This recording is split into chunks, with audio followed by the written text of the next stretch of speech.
The educators and the canteen secret. The sun had just peeked over the tall school walls of the educators, and the morning bell rang loudly across the courtyard. Students rushed to their classes with bags bouncing on their shoulders and chatter filling the air. Among them were four best friends, Maleeha, Bisma, Arfa, and Bareera, known all around the school for their laughter, pranks, and kind hearts. Maleeha walked in first, her braids swinging. "Arfa, hurry up. Miss Huma will mark you late again." Arfa puffed as she ran, her shoes untied. "It's not my fault. Bisma stopped me for chips at the gate." Bisma grinned, crunching the last bite. "Breakfast of champions," she said proudly. Bareera rolled her eyes. "Champions in eating, maybe." The girls laughed and dashed upstairs just as Miss Huma, their English teacher, entered the class. "Settle down, girls," she said kindly, adjusting her glasses. "Today we'll learn about creative writing," Maleeha whispered. "We're already creative, especially when we make excuses." Miss Huma shot her a knowing look. "And I'm creative in giving surprise tests." The class groaned.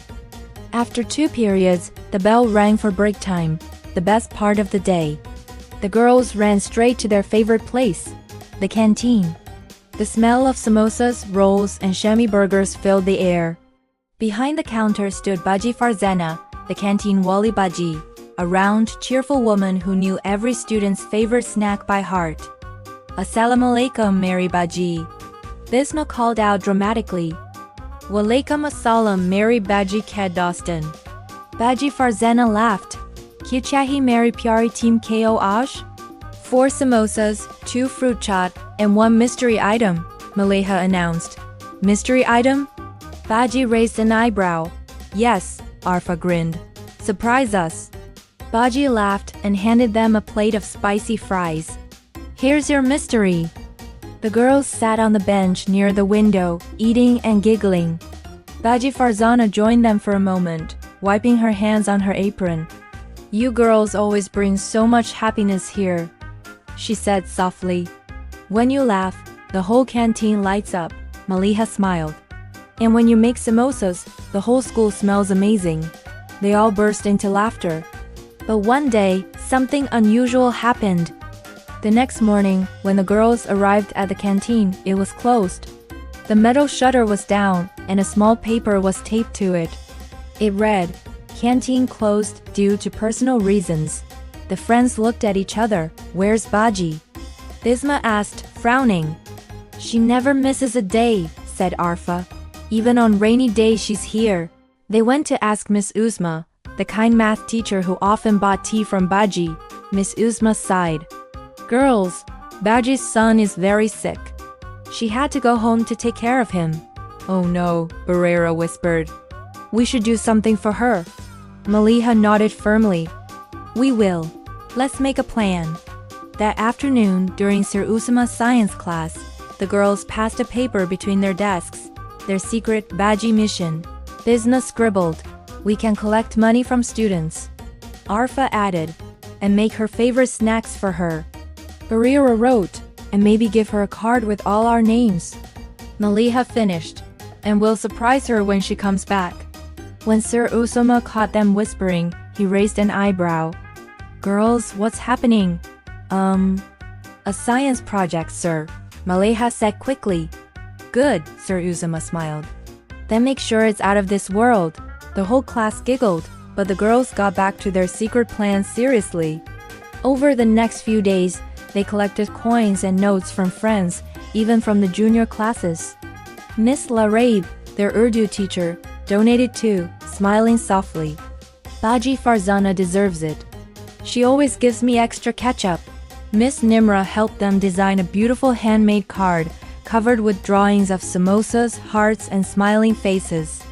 Miss Zarnish helped the girls write a sweet message in neat handwriting. "Dear Baji Farzana, you are not just our canteen wali, you are our school's happiness. Get well soon and come back, we miss you." When Friday came, they gathered in the art room after class.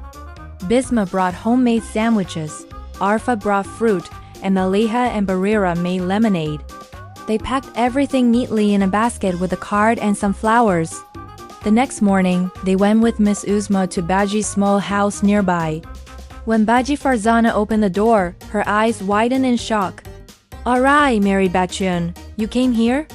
Maleeha smiled warmly. "We missed you, Baji. The canteen feels empty without you." Baji's eyes filled with tears. "You girls," she whispered. "You don't know what this means to me." Inside, her little boy lay on the bed, coughing but smiling shyly at the girls. They all waved at him, and Bareera handed him a balloon.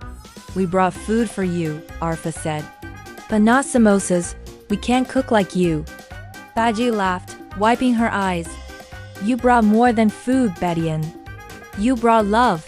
For a moment, everyone felt the warmth of real friendship, something beyond school, beyond studies. When they left, Baji hugged each of them. "May Allah bless you all," she whispered. The next Monday, the canteen shutter was open again. The girls ran toward it with excitement. "Baji!" They shouted together. "Look who's back!" Baji cheered, waving a spatula. "And guess what? Today everything is free for my favorite girls." They gasped. "No, we'll pay." "Not today," Baji said firmly. "You already paid with your kindness." Soon the smell of fresh samosas and rolls filled the air again. Even the teachers came by to welcome her back. Sir Kashif bought tea and told her, "You have the most loyal fans in the school, Baji." That day during break, laughter echoed again in the canteen. Baji told stories. Bisma made everyone laugh with her silly jokes. Arfa tried to take a selfie but dropped her fries, and Bareera scolded her, "You're wasting Baji's hard work." Maleeha smiled, looking around. The noise, the smell of food, the warmth, it was more than just a school canteen. It was a small world filled with love. Later, when the bell rang, Miss Huma stopped the girls before class. "I heard what you did for Baji," she said with a smile. "That's the best kind of creative writing your kindness into real life." The girls blushed. "Maybe we didn't just learn from books," Maleeha whispered as they walked back to their seats. "Maybe we learned something bigger." Bisma nodded. "Yeah, kindness never fails." Arfa grinned. "And samosas make everything better." They all burst out laughing as Miss Huma rolled her eyes playfully. And from that day on, the educators wasn't just a school anymore, it was a family, bound together by friendship, laughter, and the kindness of one Canteen Wali Baji who made the best samosas in the world. Moral: kindness doesn't need big words or money, just a caring heart. Even small acts of love can make a place shine brighter than ever.